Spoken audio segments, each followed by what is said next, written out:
Assalamualaikum warahmatullahi wabarakatuh dan salam sejahtera.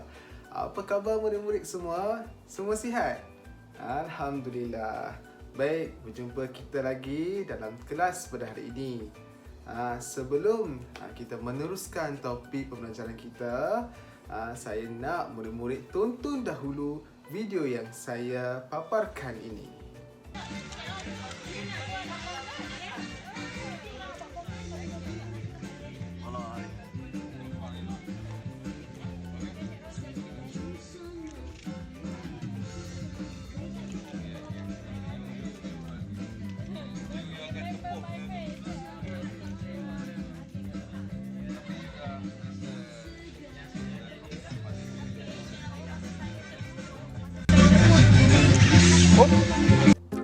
Kalau pergi Kuala Kubu, tulis nama atas batu Sabana. Dah habis dah video tadi. Murid-murid dah tonton kan video yang cikgu paparkan tadi.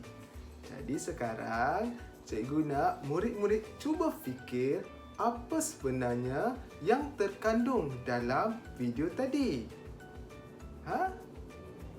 Bercerita dia berkaitan dengan apa? Berkaitan dengan tulisan. Lagi? Okay, cuba fikir. Dia tulis atas apa tadi? Atas permukaan batu. Pandai murid-murid cikgu.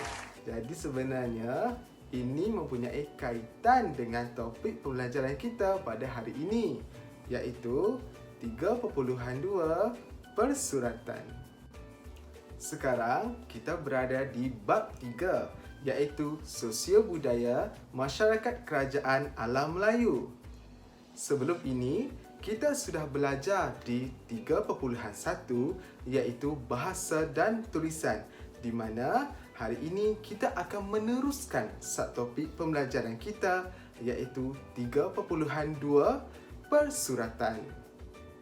Sebelum sistem tulisan berkembang atau digunakan secara meluas oleh masyarakat kerajaan alam Melayu, ia terkenal dengan tradisi lisan. Tradisi lisan ini ia berdasarkan keadaan sekeliling, berdasarkan alam sekeliling kita. Misalnya seperti asal-usul, binatang, nasihat, seloka, teladan dan adat. Kalau murid-murid lihat contoh tadi, ia adalah sesuatu perkara yang wujud dalam kehidupan dan alam sekeliling kita. Baik murid-murid, apabila sistem tulisan ini lahir dan berkembang di kerajaan alam Melayu, apa yang berlaku sebenarnya? Cuba murid-murid fikir. Ini yang menyebabkan perkembangan persuratan dalam kalangan masyarakat berlaku. Jadi, apabila perkembangan ini terjadi, secara tidak langsung akan menunjukkan atau membuktikan keintelektualan atau kebijaksanaan masyarakat kerajaan alam Melayu. Okey murid-murid, jadi apa bukti yang menunjukkan kegiatan persuratan ini berlaku?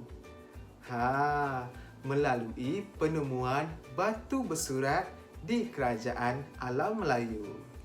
Sebelum ini kita sudah belajar kerajaan yang terdapat di alam Melayu. Jadi, mari kita lihat satu persatu bukti atau penemuan batu bersurat ini.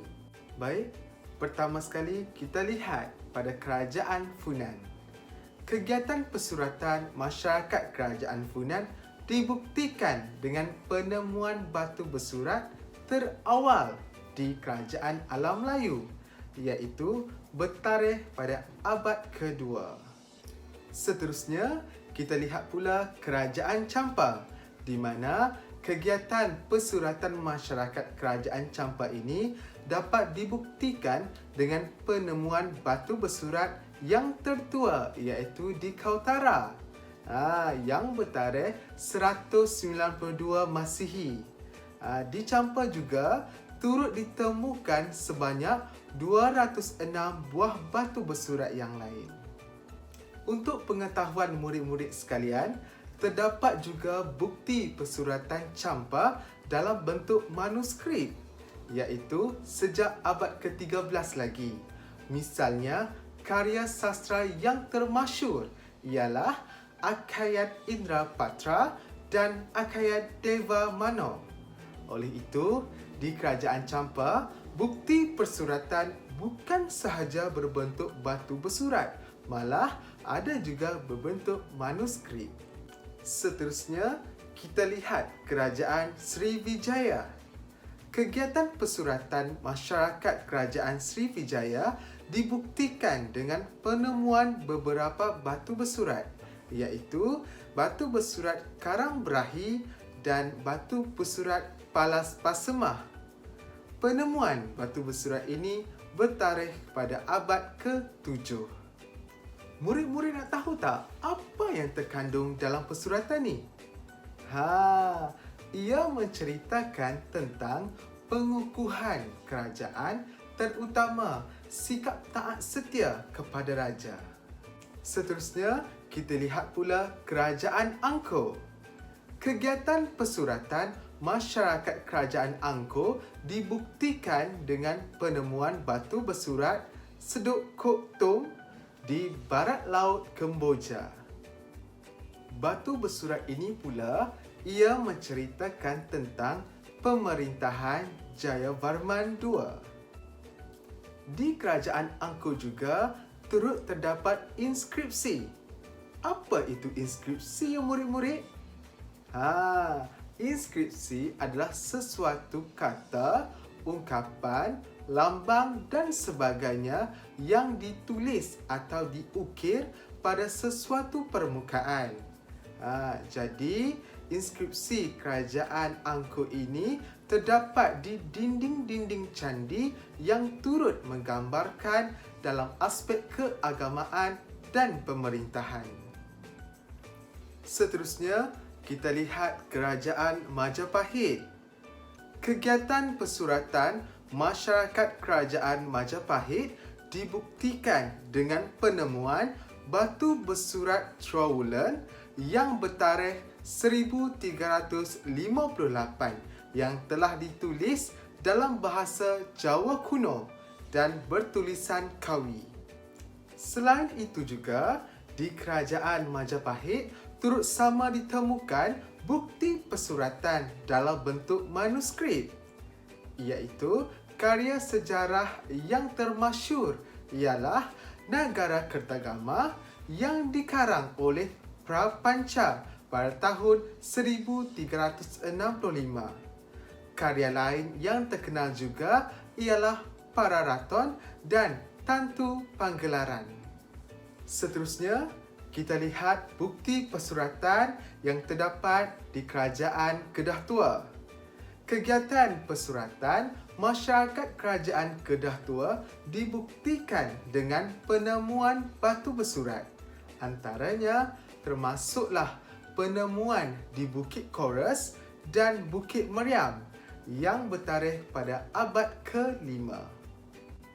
Di Kerajaan Kedah Tua turut ditemukan inskripsi di mana ia ditulis di atas pinggan yang diperbuat daripada tanah liat. Selain itu juga, inskripsi ini ditemukan di atas kepingan emas dan kepingan perak.